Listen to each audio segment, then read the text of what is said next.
banyak sekali sebenarnya yang kita sudah sampaikan, hanya saja mungkin cara kita mempraktekkan, cara kita untuk menerapkan tentu berbeda-beda dan ya butuh banyak koreksi di sana.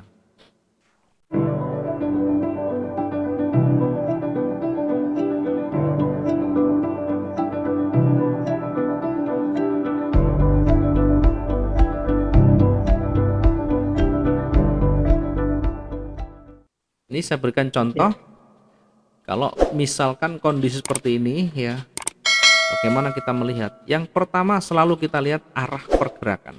Cara membacanya begitu. Arah pergerakannya naik ya. Nah, dia naik. Kemudian perhatikan ketika dia koreksi. Ketika koreksi perhatikan. Melawan dari arah tren itu namanya koreksi. Yang terpenting tidak lebih dari 75% dari keseluruhan. Ya, kalau kita ukur di sini panjangnya segini berarti 75% itu berada di sini. Ini 75%-nya. Sehingga kalau masih separuh saja, ini masih berada di area koreksi namanya. Ya, kalau misalkan dia turun, masih di atasnya ini koreksi area ini berarti si koreksi. Dia masih berpotensi untuk nanti mantul lagi ke atas. Apalagi di awal trennya naik. Perhatikan ketika koreksi ternyata memantul. Setelah turun tidak mampu ditarik lagi, dikembalikan oleh buyer. Nah, pergerakan yang terjadi lagi selalu perhatikan strukturnya, struktur candlenya bagaimana. Perhatikan ini ujung bawah, ujung bawah, ujung bawah, ini mulai meninggi. Kemudian di atasnya dilihat di ujungnya di sini dilewati di breakout. Nah, ini harus kita perhatikan dan jeli melihat. Jangan dilihat yang jauh-jauh, yang terdekat dari running dulu. Kita jeli melihat di sana. Pergerakan demi pergerakan begini. Fokusnya adalah mengarahkan pada tren utama. Kalau dia sudah ketemu, memang dia sempat koreksi tapi pergerakannya mulai meninggi. Kemudian di ujung resisten ini di breakout. Maka peluang ini sebenarnya luar biasa kalau kita jeli melihatnya. Kalau breakout kemungkinan naik lagi. Nah, sekarang begitu breakout, perhatikan juga kalau sudah mulai ganti warna. Nah, mulai ganti warna. Ganti warna, kemudian ini ada konfirmatornya enggak di atas tren naik, mungkin di sini ada resisten, ini mulai berubah warna. Ada konfirmatornya enggak? Di sebelah kiri ada koreksi, ada penolakan enggak? Kalau enggak ada penolakan di sebelah kiri, maka untuk kita bisa entry sell harus nunggu satu candle berikutnya ini warna merah. Nah, kalau ternyata warnanya hijau bagaimana? Ya menunggu lagi. Karena berada di resisten, sangat berbahaya. Bisa nanti lanjut naik, bisa juga nanti kembali. Nah, sekarang melihat kondisi seterusnya. Strukturnya dilihat lagi. Ketika naik sampai di mana? Di sini ada resisten. Breakout enggak di sana? Breakout enggak di sana? Kalau enggak breakout kita tarik garis. Artinya di sini adalah area resisten kuat. Apa yang bisa kita petik, apa yang bisa kita ambil dari kondisi yang resisten kuat tidak bisa di breakout? Fokus kita berbalik arah dengan catatan sudah mulai ada satu perubahan warna pada ujung trennya. Kemudian konfirmatornya ada. Nah, baru kita entry-nya di sesudah ini. Entry-nya sell di sini. Yang terpenting sudah ada triggernya, sudah ada petunjuknya. Pada akhirnya turun dan kemudian turunnya pun dilihat kalau sudah mulai strukturnya mulai terbentuk ke bawah, fokus kita adalah mencari benturan yang di bawah, mencari benturan di bawah. Ini di sana ada benturan apa? Benturan itu ketika dia turun dan naik lagi, maka ini menjadi support.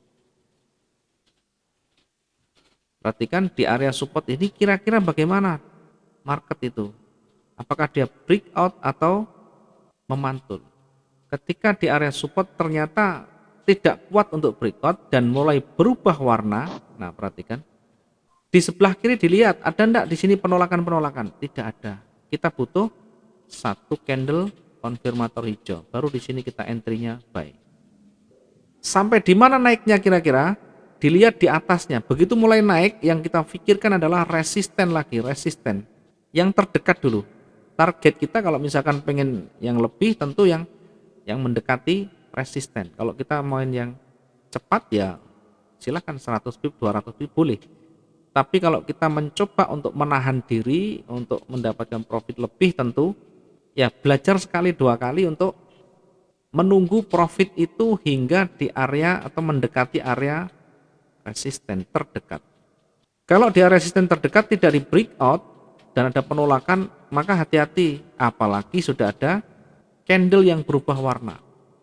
Nah, di situ akan berpeluang untuk kembali turun dengan catatan ini sudah ada konfirmator lagi. Kalau sudah ada konfirmator, kita entry lagi, sell di sini.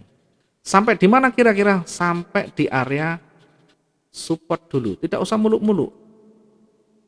Sampai di area support. Ini untuk batasan kita. Oh, nanti kira-kira sampai segini. Ngambil di atasnya pun boleh, kita TP-nya pun boleh. Atau bahkan satu candle penuh kalau sudah cukup ya sudah TP, profitnya diambil. Kalau ternyata di support ini breakout bagaimana? Peluangnya akan lanjut lagi mendekati, nanti di sebelah sini ada lagi support berikutnya. Ya, support berikutnya. Kemudian di area support diperhatikan dia naik turunnya. Dia breakout apa enggak?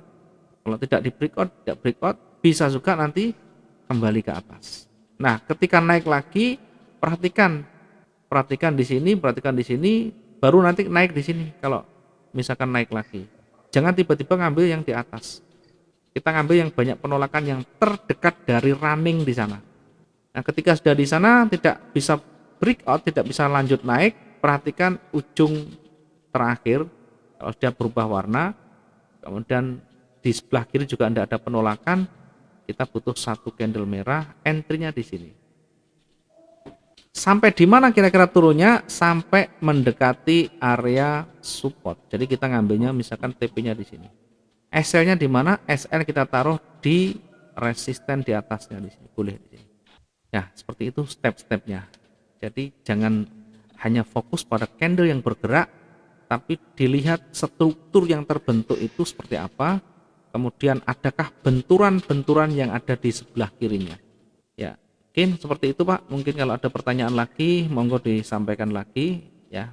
Intinya perbanyak latihan, perbanyak mencoba, tentu dengan mengikuti rule-nya, dengan mengikuti petunjuk-petunjuk yang sehat, petunjuk untuk cara entry yang sehat, sehingga benar-benar ada gambaran di kepala kita kalau mau entry buy maupun sell ada dasarnya ya, bukan hanya entry tetapi ada dasarnya sampai di mana, kemudian batasannya sampai di mana. Itu kira-kira seperti itu. Kalau ada yang mau ditanyakan lagi, monggo Pak Yanto atau Pak Fajar. Iya Pak, kalau tadi Bapak udah singgung untuk apa namanya money management ya, misalnya Ya, seperti Bapak udah belajarkan waktu itu, misalnya modal saya 5.000 ya, dan target saya ada 1%, berarti $50 ya. ya, Nah, itu lot yang saya pakai kan berarti kalau dengan ketahanan 50.000 sekitar 0,1 ya Pak ya. ya. Nah, untuk pemula itu 0,1 itu kita bagi atau sebaiknya hanya satu entry aja satu waktu. Dibagi Pak, 0,1 ini besar Pak. Kita bisa bagi 0,03, 0,02, 0,03. Ini besar Pak, 0,1 ini. Sehingga kita mencobanya dengan jangan kecil dulu. Nah, sekarang targetnya berapa? 1% ya. Berarti $50. $50 ini kalau misalkan 0,02 ini kalau dengan 0,02 saja tentu juga sangat lama. Kalau sangat lama juga nanti kita akan cenderung kelamaan di market ya. Tetapi kita bisa akali di sana, nanti kita bisa terapkan dengan berbagai lot yang kita bisa terapkan, baik satu kali maupun dua kali. Yang terpenting lot yang kita gunakan ini harus sudah kita kuasai. Jangan tidak pernah kita menggunakan lot yang kita pakai kemudian kita tiba-tiba pakai, nanti akan sangat berbahaya. Tidak mengenal karakternya, kalau kita cocok dengan satu ini tidak masalah, tetapi kalau saya sarankan dibagi dulu atau separuh dulu 0,05 Ya, contohnya begitu ya. Kalau saya hitungkan misalkan kalau 0,05 ya, 50 dolar itu kalau dibagi lotnya satu hari itu butuh 1000 pip, Pak. 1000 pip ini kalau di emas 10 kali bisa. Masing-masing per transaksi lotnya 0,05, ini satu kali close cuma 100 pip aja. Ya, 100 pip berarti satu hari butuh 10 kali transaksi. Nah, kalau misalkan 10 terlalu banyak, maka naikkan profit kita dari 0,05, targetnya misalkan 100 pip, naikkan jadi 150 atau 200. Nah, tentu untuk mendapatkan yang lebih tinggi profitnya ini harus tahu waktunya, tahu kondisi pasar, momen-momen yang penting harus tahu. Misalkan marketnya sekarang masih sideways misalkan atau datar, tidak ada pergerakan yang ekstrim, maka kita menunggu, lebih baik menunggu, bukan memaksa diri untuk entry. Nanti ketika marketnya sudah mulai mulai rame itu candlenya sudah mulai tebel, sudah mulai pergerakan kelihatan di sana, baru masuk. Ya, maka pentingnya perlu mengetahui sepi dan ramainya pasar. Ya, dengan lot yang 0,1 langsung ini boleh-boleh saja, tetapi masalahnya apakah dengan ini kita sudah bisa siap menghadapi kalau misalkan marketnya berbalik. Ya, kalau sudah siap ya tidak masalah. Ya, atau dua-duanya dicoba, dengan lot dipecah boleh, lot dengan ini boleh. Jadi lot 0,05 ini minimal kita transaksi 100 kali untuk pengalaman dan kita dapatkan dari karakter ini. Kemudian 0,1 kita coba 100 kali, minimal 100 kali untuk mengetahui dan memahami karakter 0,1 ini dengan kondisi market yang berbeda-beda. Ya, ini nanti akan menguji kita sendiri. Kira-kira dengan lot langsung ini, kalau misalkan market berbalik, saya bisa menghadapi, bisa bisa mengcover di sana, atau siap enggak saya nanti close rugi dengan lot ini, termasuk yang lot kita pecah ini. Ya, kira-kira seperti itu, Pak. Mungkin ada pertanyaan lagi. Jadi angkanya itu kalau kita tidak familiar, kalau kita tidak selalu menggunakan, tentu akan sangat kesulitan untuk kita menghadapi market yang nanti bergejolak ketika analisa kita tentu tidak selaras dengan kondisi pasar. Itu yang harus kita pertimbangkan. Kalau bangkrut tidak mungkin. Saat itu satu hari pun bangkrut sangat tidak mungkin, dengan catatan mengikuti rule-nya. Perhatikan, market ini misalkan kita buy, ini kalau dia mau turun, dia selalu ada struktur yang membentuk di sana. Nah, paling tidak setelah begini, di sini ada koreksi, area koreksi, atau setidaknya ada support. Nah, kalau kita tidak paham, ya kita tidak tahu, kita tunggu, kita punya entry buy, ini sudah turun kuat, padahal sudah breakout dari koreksi ini, kita masih menunggu, berharap, padahal kondisi pasar sudah berubah. Harusnya kita mengikuti dinamika, harusnya kita selalu koreksi keadaan. Kalau berubah, ya kita harus akui salah, berarti ini kita salah ambil posisi, kita close sebelum semuanya terlambat. Ya, meskipun bergerak panjang pun tidak mungkin habis mudah kita. Cuma kalau terlalu banyak nanti covernya kan lama. Misalkan minusnya sudah 200. Nah, untuk mengembalikan minus 200 ini kan perlu kerja keras lagi nanti. Biasanya kalau teman-teman yang tidak terkontrol, misalkan minus 200 dengan lot 0,5, ini biasanya dipaksa atau dendam buy dengan lot 1 misalkan, atau lot 0,5, lot 0,3, dan semuanya ini tidak pernah digunakan, tidak pengalaman. Hanya saja ini pengen mengembalikan ruginya ini. Maka ini namanya psikologi nanti yang terganggu. Kalau sudah psikologi terganggu, yang ada adalah putus asa. Sudah dipertimbangkan, pasti kalau sudah mentok, stres, putus asa. Kalau putus asa sudah pakai lot ini aja 0,5 misalkan. Nah, nanti ketika begitu kita entry buy, marketnya turun lagi, putus asa lagi, sudah habis-habis sekalian. Nah, mungkin atau bahkan menggerutu sendiri. Padahal sudah kita sampaikan, semuanya ada petunjuknya. Ketika mau naik, ketika mau turun, ada petunjuknya. Silakan coba cari pasar kapan saja, nanti saya tunjukkan. Pasti ada petunjuk kalau naik turun. Kalau mau kuat turun, pasti ada petunjuknya. Ya, contoh begini, ini mau naik pun selalu ada petunjuk. Di sini harus ada petunjuk. Nah, di sini ada support. Kemudian mulai berubah warna, mulai strukturnya mulai naik, trend line-nya, garisnya mulai merangkak ke atas. Sebaliknya kalau mau turun sama, ini mau turun, perhatikan di atas. Ya, di sebelah kiri pasti ada benturan, pasti ada benturan-benturan di sana. Kemudian ada perubahan warna, kemudian struktur mulai berganti. Kalaupun naik lagi, dia tidak bisa breakout. Itu pasti ada. Maka kehati-hatian itu sebenarnya pasti terjaga ketika kita memahami tadi yang kita sudah jelaskan tadi. Cuma dasarnya cuma simple saja. Yang pertama, yang penting kita lihat struktur arah. Yang kedua, support resisten atau level kuncinya. Yang ketiga, triggernya. Trigger kemarin tadi ya bisa dengan pola, bisa dengan candle berubah warna.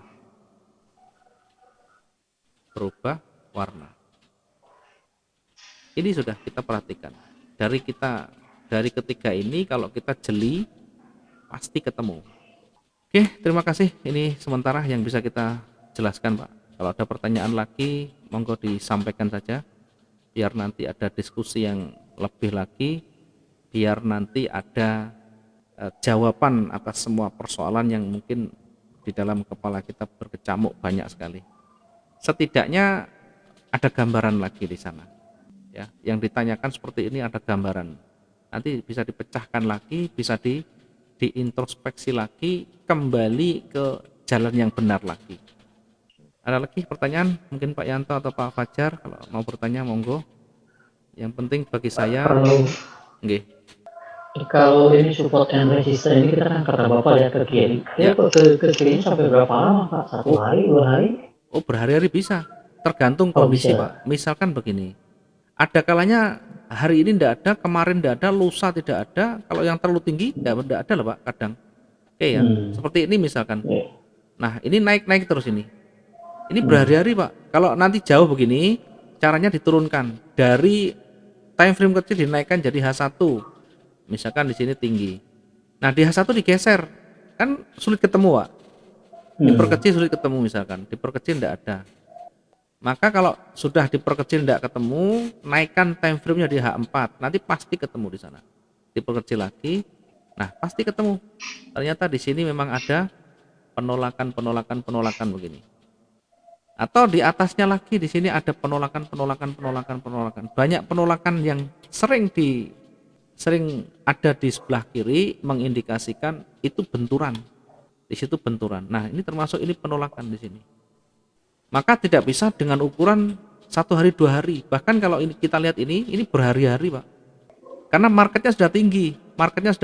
Karena sangat tidak mungkin kita menggunakan yang di bawah. Di sini tidak mungkin karena dilalui. Kita menggunakan yang di sini sangat tidak mungkin karena sudah dilewati. Maka yang belum dilewati, yang mendekati dari running itu digeser. Kalau di H4 nanti belum ketemu di D1, pasti ada nanti. Ya seperti itu. Jadi menentukan support resisten itu di mana ada benturan sebelah kiri. Kalau terdekat tidak ada, dicari yang jauh. Ya nanti akan selalu ada, selalu ke belah kiri pasti ada nanti. Nah ini seperti ini kan kelihatan. Makanya perlu kita memahami multi time frame ini untuk melihat dan membaca pergerakan secara umum juga. Ini kalau kita lihat ya, kalau kita membaca tren jangka panjangnya, perhatikan trading jangka panjang ini kuat naik, kemudian ini koreksi. Nah, koreksi ini selalu berbenturan lagi nanti di sebelah kiri selalu ada benturan, di sini ada benturan. Nah, ketika di area banyak benturan itu diuji apakah dia kuat turun atau tidak. Kalau tidak kuat, pasti akan muncul candle yang berubah warna, kemudian struktur mulai terbentuk. Begitu caranya. Sama, walaupun di time frame besar, time frame kecil sama. Oke, kira-kira seperti itu Pak Fajar dan Pak Yanto. Mudah-mudahan bermanfaat. Nanti kita bisa diskusi lagi. Malam juga masih ada kelas kalau mau ikut nanti biar menambah wawasan dan tentu menambah teman yang banyak yang memperkuat keyakinan kita dan bisa memotivasi kita bahwa mereka juga semangat belajarnya luar biasa meskipun pernah jatuh bangun. Terima kasih Pak Yanto dan Pak Fajar Terima kasih. atas waktunya pertemuan kita. Kita akhiri dulu. Selamat menunaikan sembahyang Jumat bagi yang menjalankan, dan Assalamualaikum warahmatullahi wabarakatuh.